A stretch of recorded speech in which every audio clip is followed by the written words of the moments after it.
ಎಲ್ರಿಗೂ ನಮಸ್ಕಾರ. Universe love ಚಾನಲ್ಗೆ ನಿಮ್ಮೆಲ್ಲರಿಗೂ ಸ್ವಾಗತ. ಗೈಸ್, ಕಾನ್ಫಿಡೆಂಟ್ ಗ್ರೂಪ್ನ ಚೇರ್ಮನ್ CJ ರಾಯರವರು ಆತ್ಮಹತ್ಯೆ ಮಾಡ್ಕೊಂಡಿದ್ದಾರೆ. ಇವರು ರಿಯಲ್ ಎಸ್ಟೇಟ್ ಉದ್ಯಮಿ ಕೂಡ. ಏನಕ್ಕೆ ಆತ್ಮಹತ್ಯೆ ಮಾಡ್ಕೊಂಡಿದ್ದಾರೆ ರೀಸನ್ನೇ ಇಲ್ಲ. ತುಂಬ ಜನ ಹೇಳ್ತಿದ್ದಾರೆ ಈಗ ಐ ಟಿ ದಾಳಿ ಪದೇ ಪದೇ ಮಾಡ್ತಿದ್ರಂತೆ. ಅದಕ್ಕೋಸ್ಕರ ತಮ್ಮ ಪಿಸ್ತೂಲ್ ತಗೊಂಡು ತಾವೇ ಆತ್ಮಹತ್ಯೆ ಮಾಡ್ಕೊಂಡಿದ್ದಾರೆ. ನೋಡಿ, ದುಡ್ಡಿದ್ರೆ ಒಂಥರ, ದುಡ್ಡಿಲ್ಲ ಅಂದರೆ ಒಂಥರ. ಇಷ್ಟೊಂದು ದುಡ್ಡಿದ್ರೆ ಮೋಸ್ಟ್ಲಿ ಅದೇ ಅವರೇ ಆತ್ಮಹತ್ಯೆ ಮಾಡ್ಕೊಂಡಿದ್ರು ಅಥವಾ ಇದರಲ್ಲಿ ಬೇರೆ ಏನಾರ ಟ್ವಿಸ್ಟ್ ಇದೆಯಾ ನಿಜ ಗೊತ್ತಾಗ್ತಾ ಇಲ್ಲ. ಏನಾಗಿದೆ ಅಂದರೆ, ಬೆಂಗಳೂರಿನ ಆನೆಪಾಳ್ಯದ ಎಲ್ಜಿನ್ ಅಪಾರ್ಟ್ಮೆಂಟ್ಗೆ ಈ ಐ ಟಿ ದಾಳಿ ಮಾಡೋಕ್ಕೆ ಹೋಗಿದ್ದಾರೆ. ಅದೇ ಸಮಯಕ್ಕೆ ಇವ್ರಿಗೆ ಐ ಟಿ ದಾಳಿ ಮಾಡೋಕ್ಕೆ ಬಂದಿದ್ದಾನೆ ಅಂತ ಗೊತ್ತಾಗಿ ಇವರು ಲ್ಯಾಂಗ್ಪೋರ್ಡ್ ರಸ್ತೆ ಬೆಂಗಳೂರು ಅಲ್ಲಿ ಹೋಗಿ ಅವ್ರದ್ದು ಇದು ಕಾನ್ಫಿಡೆಂಟ್ ಗ್ರೂಪ್ನ ಆಫೀಸ್ ಇದೆಯಂತೆ, ಅಲ್ಲೇ ಲ್ಯಾಂಗ್ಪೋರ್ಡ್ ರಸ್ತೆಯಲ್ಲಿ ಅಲ್ಲೋಗಿ ಅವ್ರ ಆಫೀಸ್ಗೆ ಹೋಗಿ ಆತ್ಮಹತ್ಯೆ ಮಾಡ್ಕೊಂಡಿರೋದು. ಇವರು CJ ರಾಯರವರು ಅಲ್ಲಿಗೆ ಹೋಗಿ ಆತ್ಮಹತ್ಯೆ ಮಾಡ್ಕೊಂಡು ಅವ್ರಿಗೆ ಅಶೋಕನಗರ ಅವ್ರಿಗೆ ಪೊಲೀಸರು ತಿಳಿತಿದ್ದಂಗೆ ಅಶೋಕನಗರದ ಪೊಲೀಸರು ಸ್ಥಳಕ್ಕೆ ಧಾವಿಸಿ ಅಲ್ಲಿ ಆ ಪಿಸ್ತೂಲ್ನೆಲ್ಲ ವಶಕ್ಕೆ ಕೂಡ ಪಡ್ಕೊಂಡಿದ್ದಾರಂತೆ. ಆ ಸ್ಥಳದಲ್ಲಿ ಅಂದರೆ CCTV ಎಲ್ಲ ಪರಿಶೀಲಿಸ್ತಿದ್ದಾರಂತೆ. ಅಂದರೆ ಇವರೇ ಮಾಡ್ಕೊಂಡಿರೋದ ಅಥವಾ ಬೇರೆ ಯಾರಾದರೂ ಗೊತ್ತಲ್ಲ. ಈಗ ಹಣ ದುಡ್ಡು ಎಲ್ಲ ಇದೆ ಅಂದಾಗ ಏನಾರು ಮಾಡೋರು ಇದ್ದೇ ಇರ್ತಾರೆ. ಅಂದರೆ ತುಂಬ ಜನ ಆಗದಿರೋರು ಇರ್ತಾರೆ, ಅಥವಾ ಬೇರೆ ಯಾರು ಮಾಡಿದಾರೆ ಅಂತ CCTV ಎಲ್ಲ ಪರಿಶೀಲಿಸ್ತಿದ್ದಾರಂತೆ. ಒಟ್ಟಿನಲ್ಲಿ ನಿಜವಾಗ್ಲೂ ನನಗಂತೂ ಸಿಕ್ಕಾಪಟ್ಟೆ ಬೇಜಾರಾಯಿತು ಅಂತಲೇ ಹೇಳ್ಬೋದು. ಇದ್ದಕ್ಕಿದ್ದಂಗೆ ಹೆಂಗುರು ಹಿಂಗೆ ಸಾಯಕ್ಕೆ ಸಾಧ್ಯ? ಅವ್ರು ಎಷ್ಟೊಂದು ಇದನ್ನ ಹೇಳ್ತಿದ್ರು, ಮೋಟಿವೇಶನಲ್ ಸ್ಪೀಚ್ ಕೂಡ ಕೊಡ್ತಾಯಿದ್ರು. ನೀವು ನೋಡಿರ್ಬೋದು ಅವರ ಒಂದು ಅಕೌಂಟ್ನ. ತುಂಬ ಜನ ಅಬ್ಸರ್ವ್ ಮಾಡಿರ್ತೀರಾ. ಒಂದು ನಿಮಿಷ ಗೈಸ್.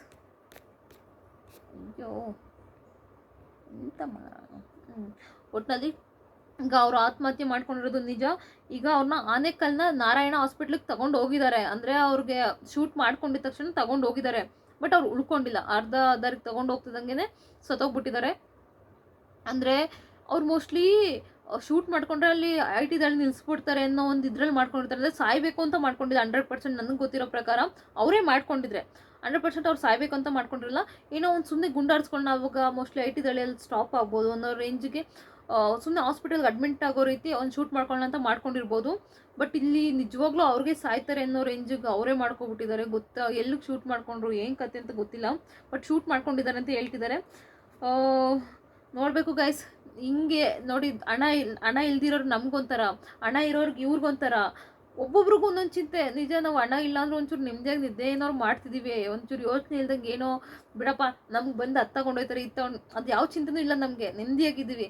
ಬಟ್ ಅವ್ರಿಗೆ ಅಷ್ಟು ದುಡ್ಡಿದೆ, ಅಷ್ಟು ತುಂಬ ಜನ ಹೇಳ್ತಾರೆ, ತುಂಬ ಜನ ಸೈಟ್ಗಳೆಲ್ಲ ಫೋಕಸ್ ಮಾಡಿದ್ದಾರೆ ಅಂತ. ಹಿಂಗೆ ನೋಡಿ, ಒಬ್ಬ ಸತ್ತಾಗ ಚೆನ್ನಾಗಿದ್ದಾಗ ಎಲ್ಲ ಚೆನ್ನಾಗಿರ್ತಾರೆ. ಅವರು ಸತ್ತಾದ್ಮೇಲೆ ಒಬ್ಬೊಬ್ರು ಒಂದೊಂದು ಹೇಳಕ್ಕೆ ಸ್ಟಾರ್ಟ್ ಮಾಡ್ತಾರೆ. ಮೋಸ್ಟ್ಲಿ ಇದನ್ನ ಕಟ್ಟಿರಲ್ವೇನೋ, ಏನೋ ಟ್ಯಾಕ್ಸ್ ಕಟ್ಟಿರಲ್ವೇನೋ ಅದಕ್ಕೆ ಸತ್ರೇನೋ ಅಂತ ಅಂತಾರೆ. ಇನ್ನೊಬ್ರು ಹೇಳ್ತಾರೆ ತುಂಬ ಮನಿ ಇರ್ಬೋದೇನೋ, ಅದೆಲ್ಲ ಹೊರಗಡೆ ಬಂದ್ಬಿಡುತ್ತೆ ಅನ್ನೋ ಒಂದು ಭಯಕ್ಕೆ ಸತ್ತಿದ್ದಾರೆ ಅಂತ ಹೇಳ್ತಿದ್ದಾರೆ. ಇನ್ನೂ ಸ್ವಲ್ಪ ಜನ ಹೇಳ್ತಿದ್ದಾರೆ, ಇಲ್ಲೇನೋ ಫಿಶಿ, ಇಲ್ಲೇನೋ ಸ್ವಲ್ಪ ಜನ ಆಗದಿದ್ದವ್ರು ಏನೋ ಮಾಡಿದ್ದಾರೆ, ಅವಯ್ಯ ಸಾಯಕ್ಕೆ ಸಾಧ್ಯನೇ ಇಲ್ಲ, ಅಷ್ಟು ದುಡ್ಡಿದೆ, ಅಷ್ಟೊಂದು ನೆಮ್ಮದಿಯಿಂದ ಇದ್ದ, ಎಲ್ಲರಿಗೂ ಮೋಟಿವೇಶನಲ್ ಸ್ಪೀಚಸ್ ಕೊಡ್ತಿದ್ರು, ಅದು ಹೆಂಗೆ ಸಾಯೋದಕ್ಕೆ ಸಾಧ್ಯ, ಆ ಥರ ಎಲ್ಲ ಹೇಳ್ತಿದ್ದಾರೆ ಈಗ. ಅಂದರೆ ಒಬ್ಬೊಬ್ರು ಒಂದೊಂದು ಹೇಳೋದಕ್ಕೆ ಸ್ಟಾರ್ಟ್ ಮಾಡಿದ್ದಾರೆ ಅಂತಲೇ ಹೇಳ್ಬೋದು. ನಿಮ್ಗೇನು ಅನಿಸುತ್ತೆ ಗೈಸ್? ಅವರೇ ಮಾಡ್ಕೊಂಡಿರೋದಾ ಅಥವಾ ಬೇರೆಯವ್ರು ಮಾಡಿರೋದಾ? ನನ್ನ ಪ್ರಕಾರ ಅವರೇ ಮಾಡ್ಕೊಂಡಿದ್ದಾರೆ ಅನಿಸುತ್ತೆ. ಅಲ್ಲ, ಅಷ್ಟೊಂದು ದುಡ್ಡಿದ್ರೂ ಕೂಡ ನಾನು 100% ಅವರೆಲ್ಲ ಏನಂತಾರೆ ಟ್ಯಾಕ್ಸ್ ಕಟ್ಟಿದರೆ ಇದಕ್ಕೆಲ್ಲ ಹೆದರ್ಕೊಳ್ಳೋ ಅವಶ್ಯಕತೆನೇ ಇಲ್ಲ. ಏನಕ್ಕೆ ಅಂತ ಗೊತ್ತಿಲ್ಲ. ಈಗ ತುಂಬ ಜನ ಹೇಳೋತವ್ರಿಗೆ ಬೋಕಸ್ ಮಾಡಿಬಿಟ್ಟಿದ್ದಾರಾ, ಹಂಗಾದ್ರೆ ಜನಗಳಿಗೆ ಸೈಟು ಅದೇನಾರ ಹೊರಗಡೆ ಬರುತ್ತೆ ಅಂತನಾ? ಈಗ ನೋಡಿ, ಈಗ ಸತ್ತಿದಾರ ಒಂದೊಂದು ಬರುತ್ತೆ ಈಗ ಹೊರಗಡೆ. ಹಿಂಗೇನೆ ಮನುಷ್ಯ ಸತ್ತಾದ್ಮೇಲೆ ಅವ್ನು ಏನೇನು ಮಾಡಿದಾನೆ ಎಲ್ಲ ಆಚೆ ಬರುತ್ತೆ. ನೋಡೋಣ, ಇದು ಅವರೇ ಮಾಡ್ಕೊಂಡಿರೋದಾ ಅಥವಾ ಬೇರೆ ಯಾರು ಮಾಡಿರೋದಾ, ಈಗೆಲ್ಲ ಹೊರಗಡೆ ಬರುತ್ತೆ. ಅಥವಾ ಏನಾರ ಬೆದರಿಕೆ ಬಂದಿರ್ಬೋದಾ ಮೊಬೈಲ್ ಕಾಲಲ್ಲಿ? ಅದನ್ನು ಕೂಡ ಮೊಬೈಲ್ ಕೂಡ ಪರಿಶೀಲಿಸಿದ್ದಾರೆ, ಯಾರ್ಯಾರು ಕಾಲ್ ಮಾಡಿದ್ದಾರೆ ಅದನ್ನೆಲ್ಲ ನೋಡಿದ್ದಾರೆ. ಅದೆಲ್ಲ ಈಗ ತೆಗಿತಾರೆ, ಫೋನ್ ಕಾಲ್ ಎಲ್ಲ ತೆಗೆದು ಯಾರು ಏನು ಮಾತಾಡಿದ್ದಾರೆ, ಅದಕ್ಕಿಂತ ಮುಂಚೆ ಯಾರಿಗೆ ಕಾಲ್ ಮಾಡಿದ್ದಾರೆ ಅದನ್ನೆಲ್ಲ ಪರಿಶೀಲಿಸಿನೇ ಈಗ ಇನ್ನೊಂದು ಆ್ಯಕ್ಷನ್ ತಗೊಳ್ಳೋದು ಪೊಲೀಸರು. ನನಗೇನು ಗೊತ್ತಿಲ್ಲ ಗೈಸ್. ಈ ಮನುಷ್ಯನ ಜೀವನ ಎಷ್ಟು ದಿನ ನೆಮ್ಮದಿಯಾಗಿದ್ಬಿಡ್ಬೇಕಷ್ಟೇ.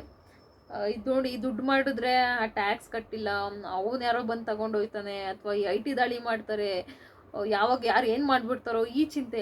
ದುಡ್ಡು ಮಾಡಲಿಲ್ವಲ್ಲ, ಅಯ್ಯೋ ನೋಡಿ ಅವರೆಷ್ಟು ಶ್ರೀಮಂತರು, ಅವ್ರಂಗೆ ನಾವು ಇರೋಕ್ಕಾಗಲ್ವಲ್ಲ, ನಾವೊಂದು ಒಡವೆ ಹಾಕ್ಕೊಳಕ್ಕಾಗೋದಿಲ್ವಲ್ಲ, ನಾವೊಂದು ಚೆನ್ನಾಗಿರೋ ಬಟ್ಟೆ ಹಾಕ್ಕೊಳ್ಳೋಲ್ವಲ್ಲ ಅನ್ನೋದು ನಮ್ಮ ಚಿಂತೆ.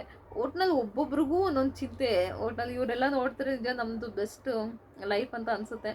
Best life. ನಿಜ ಗೈಸ್, ಏನು ಗೊತ್ತಾ, ಲೈಫಲ್ಲಿ ತುಂಬ ಶ್ರೀಮಂತರು ಆಗಬಾರ್ದು, ತುಂಬ ಬಡವನೂ ಆಗಿರಬಾರ್ದು, ಒಂದು ಮೀಡಿಯಮಲ್ಲಂತೂ ಇರಬೇಕು, ಅದಂತೂ ಸತ್ಯ. ತುಂಬ ದುಡ್ಡು ಮಾಡಿದ್ರೆ ಎಲ್ಲಿ ಹೊತ್ಕೊಂಡೋಗಿ ಏನು ಮಾಡ್ಬಿಡ್ತಾರೋ ಅಂತ ಚಿಂತೆ, ತುಂಬ ಬಡವಾದ್ರೆ ಅಯ್ಯೋ ದೇವರೇ ಇಟ್ಟಿಗಿಲ್ವಲ್ಲ ಅನ್ನೋ ಒಂದು ಚಿಂತೆ. ಒಂದು ಮೀಡಿಯಮ್ ಆಗಾರು ಇರಬೇಕು ನಮ್ಮ ಮನುಷ್ಯರು, ಏನಾರು ಒಂದು ಮಾಡಿ ಆ ರೇಂಜ್ಗಾರ ಬದುಕಬೇಕು ಅನ್ನೋದು ನನ್ನ ಆಸೆ. ಅವರು ಆತ್ಮಕ್ಕೆ ಶಾಂತಿ ಸಿಗಲಿ. ಏನೋ ಒಂದು ಕೆಟ್ಟಗಳಿಗೆ ಮಾಡ್ಕೊಬಿಟ್ಟಿದ್ದಾರೆ. ನನ್ನ ಪ್ರಕಾರ ಅವ್ರು ಬೇಕು ಅಂತ 100% ಮಾಡ್ಕೊಂಡಿರೋದು, ಇದಂತೂ 100% ಹೇಳ್ತೀನಿ. ಏನೋ ಒಂಚೂರು ಶೂಟ್ ಮಾಡ್ಕೊಂಡ್ರೆ ಎಲ್ಲೋ ಒಂಚೂರು ಹಾಸ್ಪಿಟ್ಲಿಗೆ ಅಡ್ಮಿಟ್ ಮಾಡ್ತಾರೆ, IT ದಾಳಿಯಲ್ಲಿ ಸ್ಟಾಪ್ ಮಾಡ್ತಾರೆ, ಏನೋ ಒಂದು ರೇಂಜಿಗೆ ಮಾಡ್ಕೊಂಡಿರ್ತಾರೆ. ಅದು ನೋಡಿದ್ರೆ ಸಾಯೋ ರೇಂಜಿಗೆ ಹೋಗಿದೆ ಅದು ಬುಲೆಟು. ಈ ಥರ ಆಗಿದೆ ಗೈಸ್.